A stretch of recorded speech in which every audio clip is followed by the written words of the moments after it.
না থাকলে কি অপবিশ্বাস আজও শাকিব খানকে এতটা গুরুত্ব দিতেন, নাকি সময়ের সঙ্গে সঙ্গে তাদের সম্পর্কের গল্পটা অন্যরকম হয়ে যেত? শাকিব খান ও অপবিশ্বাস বাংলা সিনেমার এক সময়ের জনপ্রিয় জুটি। পদ্মার রসায়ন থেকে ব্যক্তিগত জীবনে নানান অধ্যায়, তাদের গল্প নিয়ে দর্শকদের আগ্রহ আজও কমেনি। আর এই গল্পের সবচেয়ে আবেগের নাম আব্রাহাম খান জয়। অনেকের ধারণা আব্রাহামই হয়তো সাকিব ও অপুর সম্পর্কের সবচেয়ে বড় বন্ধন, কারণ সন্তান শুধু দুইজন মানুষকেই নয়, দুইটি হৃদয়কে এক অদৃশ্যের সুতায় বেঁধে রেখেছে।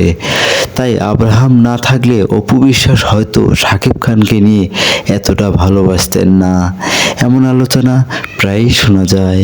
তবে সত্যটা একমাত্র তারাই জানেন, কারণ একটি সম্পর্কের ভেতরে থাকে ভালোবাসা, স্মৃতি, দায়িত্ব এবং অনেক না বলা অনুভূতি।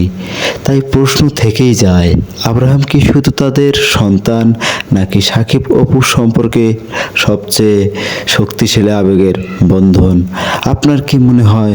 মন্তব্য জানাতে ভুলবেন না এবং সম্পূর্ণ ভিডিওটি মনোযোগ সহকারে দেখে আপনার মূল্যবান মতামত জানাবেন এবং লাইক, কমেন্টস, শেয়ার, সাবস্ক্রাইব করতে ভুলবেন না।